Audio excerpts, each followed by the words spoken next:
بسم اللہ الرحمن الرحیم تبارک الذی بیدہ الملک وہو علی کل شیء قدیر الذی خلق الموت والحیاۃ لیبلوکم ایکم احسن عملا صدق اللہ العظیم سبحان ربک رب العزۃ عما یصفون وسلام علی المرسلین والحمد للہ رب العالمین اللہم صلی علی سیدنا محمد وعلی آل سیدنا محمد وبارک وسلم۔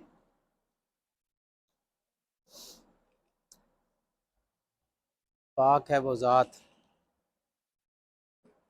جس کے قبضے میں ملک ہے،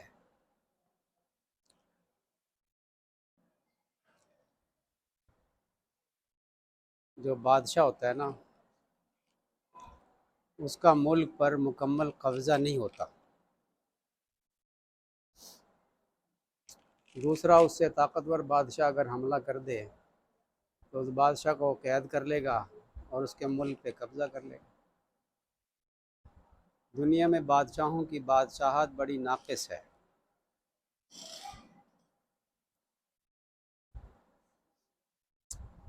کوئی شخص اگر اس بادشاہ کو گالیاں نکالے تو بادشاہ کچھ نہیں کر سکتا۔ بادشاہوں کی بادشاہت بڑی ناقص ہے۔ اللہ تعالیٰ شانہ شہنشاہ ہے، دنیا کے کسی بادشاہ کو شہنشاہ نہیں کہنا چاہیے، منع فرمایا، اس لیے کہ دنیا میں کوئی بادشاہ شہنشاہ نہیں ہے، شہنشاہ اللہ کی ذات ہے، بادشاہوں کا بادشاہ، سارے بادشاہوں کی بادشاہت اس کے قبضے میں ہے، اس سے اس کی بادشاہت، اس کا قبضہ کوئی چھڑوا نہیں سکتا، کوئی چھین نہیں سکتا اس سے۔ اللہ تعالیٰ شانہ اعلان فرماتے ہیں، چھیننا تو دور کی بات ہے، اس کی بادشاہت سے کوئی نکل کے بھاگ نہیں سکتا۔ یا معاشر الجن والانس ان استطعتم ان تنفذوا من اقطار السماوات والارض فانفذوا لا تنفذون الا بسلطان۔ اے جنوں کے گروہ اور انسانوں کے گروہ،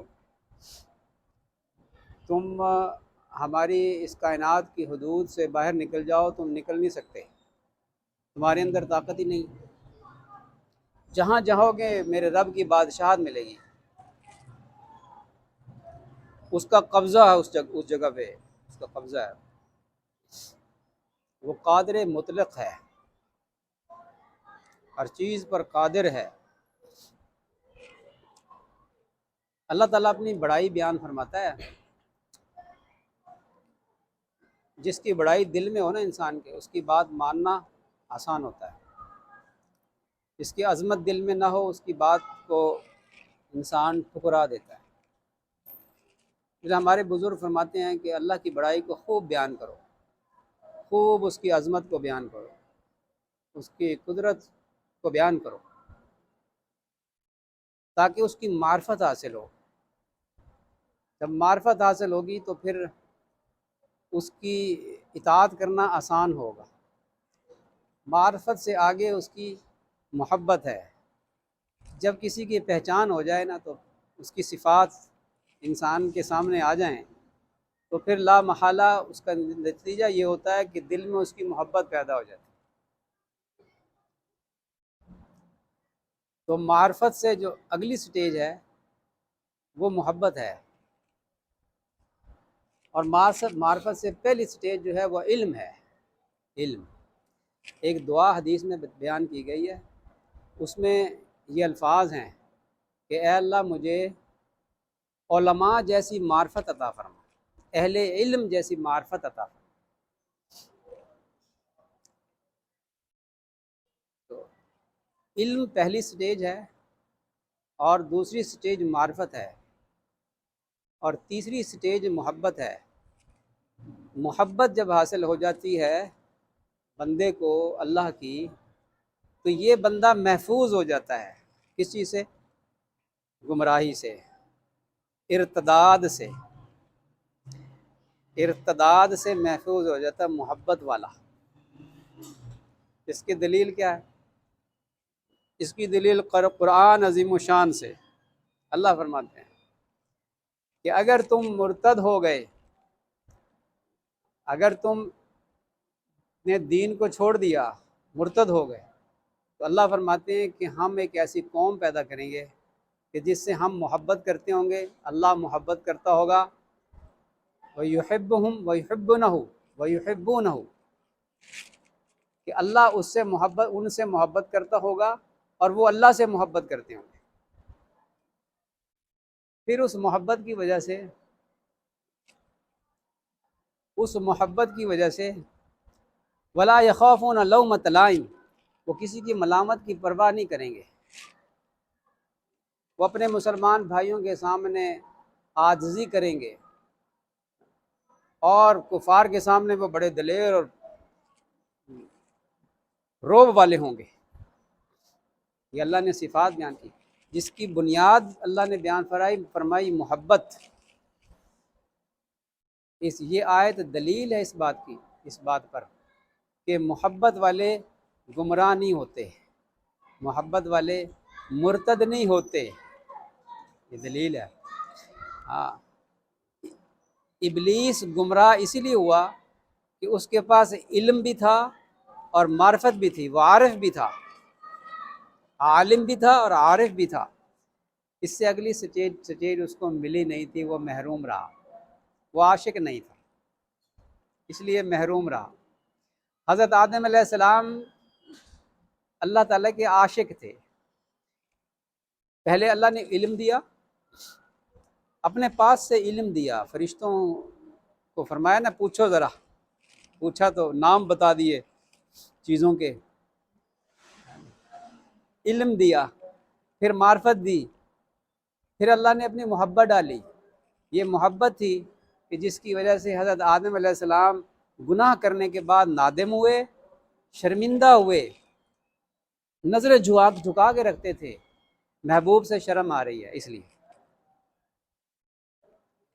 آنکھ نہیں اٹھاتے تھے آسمان کی طرف، کیوں؟ محبوب سے شرم آ رہی۔ جو عاشق ہوتا ہے نا، محبوب کی ناراضگی پہ رنجیدہ ہوتا ہے، روتا ہے، میرا محبوب، میں نے اس کی رضامندی کے خلاف کام کیوں کر دیا؟ عاشق کو اپنے محبوب سے حیا آتی ہے۔ اللہ، صحابہ کرام میں یہ چیز تھی۔ حضرت عمر رضی اللہ تعالیٰ نے صحابی ہے، ان کو روم کی جنگ میں نا حضرت عمر رضی اللہ تعالیٰ کے زمانے میں گرفتار کر لیا تھا رومیوں نے، قید میں رکھا، بادشاہ نے شہزادی کے ذمہ لگایا یا ایک خوبصورت باندی کے ذمہ لگایا کہ اس کو ورغلائیں، ان کو اس طرف مائل کریں، اس کو گناہ کروائیں، اس سے کھانے کے لیے خنزیر کا گوشت بھیجتے تھے، پینے کے لیے شراب بھیجتے تھے، وہ آنکھ اٹھا کر نہیں دیکھتے تھے، کھانے کو دیکھا حرام ہے نہیں کھایا، اور اس لڑکی کی طرف تو دیکھتے نہیں تھے نا۔ اس نے بڑی کوشش کی، بڑی کوشش، کئی دن گزر گئے بھوکے پیاسے، اور اس کی طرف نظر اٹھا کر نہیں دیکھتے تھے۔ اس پر اثر ہوا، مقناطیس جو زیادہ طاقتور ہو نا، وہ ہلکے مقناطیس کو یا لوہے کو اپنی طرف کھینچ لیتا ہے۔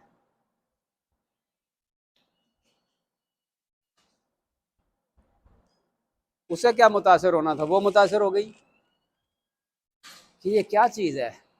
وہ صحبت یافتہ تھے کس کے؟ اللہ،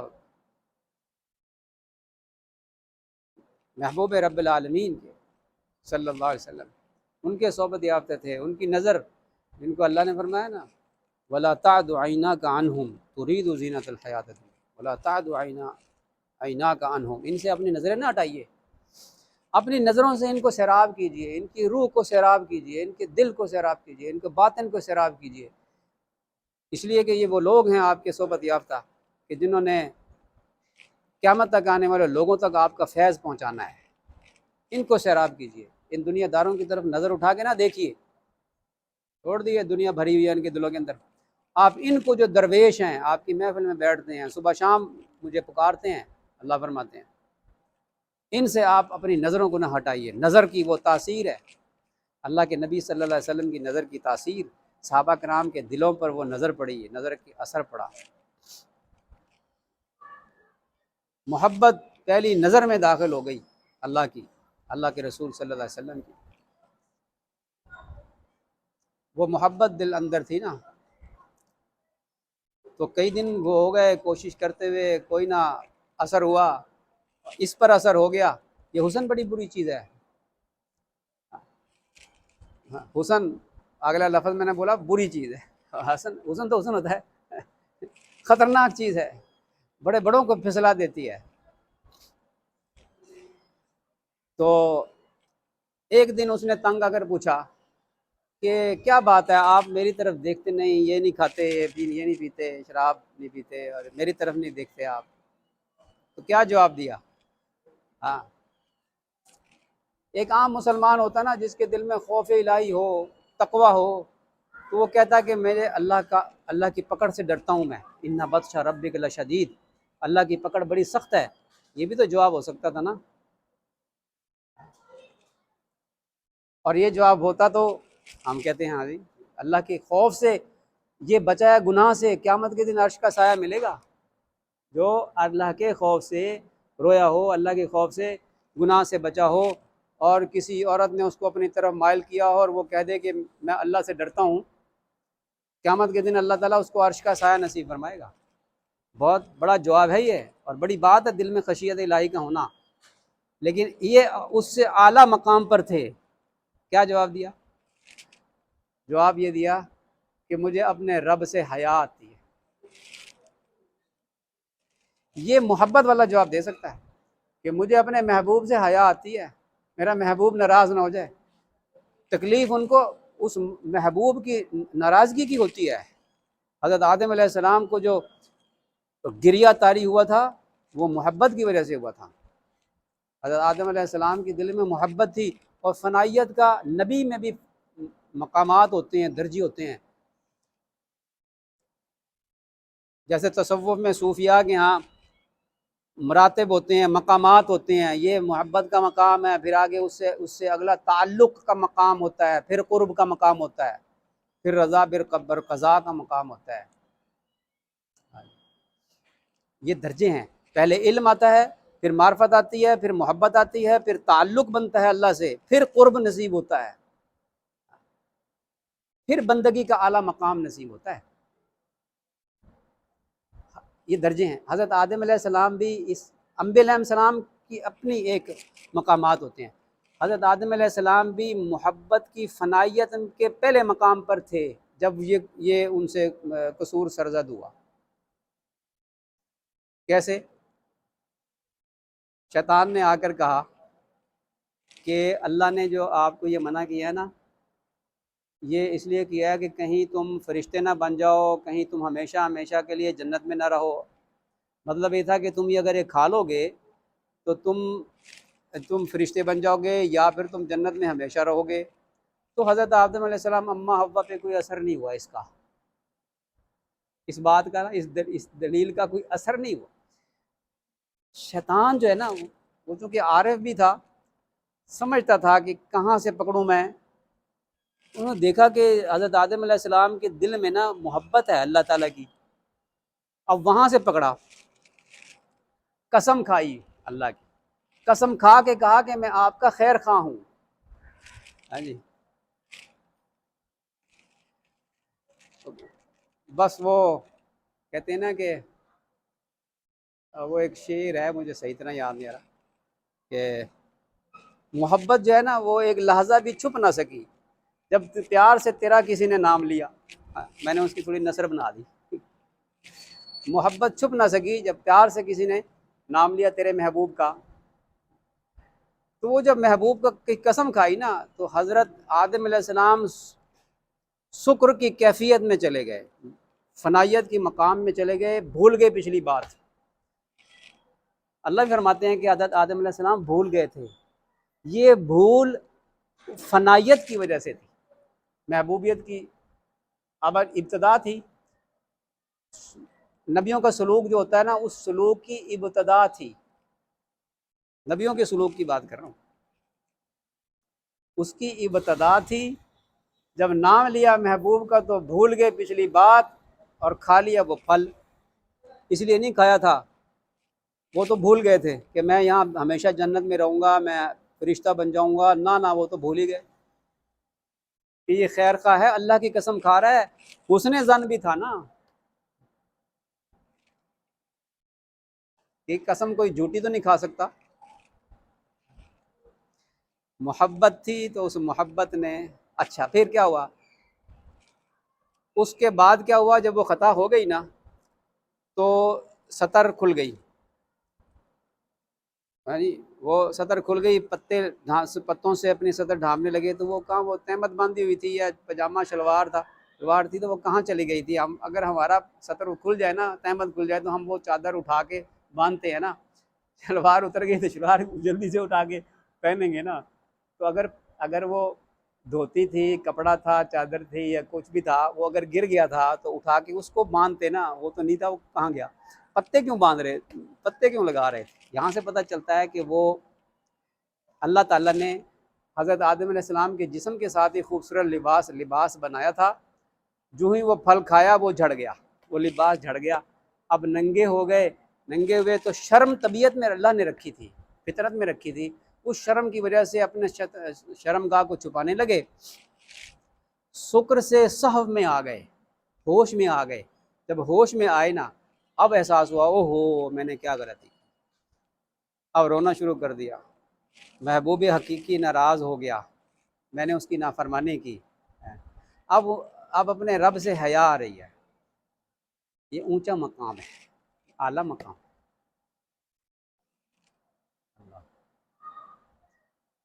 گناہ سے بچنا رب کے، اپنے محبوب کی حیا کی وجہ سے، اس لیے ہم دعا کرتے ہیں، آپ نے دعا میں بھی سنا ہوگا، اللہ ہمیں محبوبانہ زندگی گزارنے کی توفیق عطا فرمائے، محبت محبوبوں والی زندگی، عاشقانہ زندگی وہ گزارنے کی اللہ میں توفیق دے، یہ اعلیٰ درجہ ہے، یہ خشیت سے بھی اعلیٰ درجہ ہے۔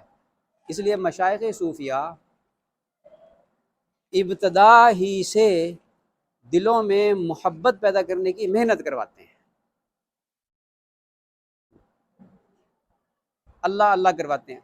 ہمارے سلسلہ نقشبندیہ میں کہ ابتدا میں اللہ اللہ اللہ کا ذکر کروایا جاتا ہے، یہ جو اللہ اللہ کا ذکر قلب میں کروایا جاتا ہے نا، یہ جو جذب و شوق ہے، اس کا تعلق ہوتا ہے قلب کے ساتھ، یہ ذکر دوسرے سلاسل میں اخیر میں کروایا جاتا ہے، ہمارے سلسلے میں ابتدا میں کروایا جاتا ہے۔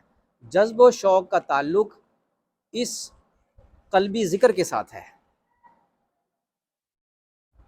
جب دل میں اللہ کا نور آتا ہے نا، اور پھر وہ نور اس پیالے سے چھلکتا ہے تو بندہ جذب میں آ جاتا ہے، وہ جذب جو ہوتا ہے نا ہمارے سلسلہ نقشبندیہ میں ابتدا میں حاصل ہوتا ہے، ان میں اخیر میں حاصل ہوتا ہے، دوسرے سلسلوں میں جو چیز اخیر میں ہوتی ہے نا وہ غالب رہتی ہے انسان پر۔ اس لیے آپ نے دیکھا کہ چشتیہ سلسلے والے، قادریہ سلسلے والے، یہ ان کے اندر جذب و شوق بہت ہوتا ہے، جذب و شوق بہت ہوگا، بہت، ان کے یہاں شعر و شاعری بھی بڑی ہوگی، ہمارے یہاں نقشبندیوں میں شعر و شاعری بہت کم ہے، ان کے یہاں بہت زیادہ ہے جذب و شوق، سبحان، ان کے اوپر جذب و شوق غالب ہوتا ہے، ہمارے ہاں ابتدا میں ہوتا ہے اور پھر مغلوب ہو جاتا ہے، کہ جب آخر میں لا الہ الا اللہ کا ذکر کرتے ہیں تو لا الہ الا اللہ کا ذکر جو ہے وہ اس جذب کو مغلوب کر دیتا ہے، ان کے اوپر ہوش غالب رہتا ہے، وقار غالب رہتا ہے نقشبندیوں میں، اس کا راز یہ ہے جو میں نے بیان کیا۔ حضرت بہاؤالدین نقشبند بخاری رحمۃ اللہ علیہ کو یہ فکر تھی، میں تھوڑی سی اس کی آپ کو ہسٹری سنا دوں۔ وہ فرماتے تھے کہ یہ دوسرے سلسلے والے ہیں، یہ جذب و شوق کے ساتھ اللہ کے پاس جاتے ہیں، تو اے اللہ تو مجھے ایسا طریقہ بتا دے، سمجھا دے کہ ہمارے سلسلے کے جو سالکین ہیں ان کو جذب و شوق جلدی نصیب ہو جائے، وہ جب ابتدا میں ہی ہونا، جب، اور اگر اس وقت ان کو موت آ گئی تو جذب و شوق کے بغیر ان کی موت نہ آئے، یہ دعا مانگا کرتے تھے۔ تو اللہ تعالیٰ شانو نے ان پر یہ الہام کیا کہ تم اپنے مریدوں کو قلبی ذکر سکھاؤ۔ اب قلبی ذکر جو ہے قرآن و سنت سے، قرآن و حدیث سے یہ ثابت ہے، کوئی نئی چیز نہیں ہے۔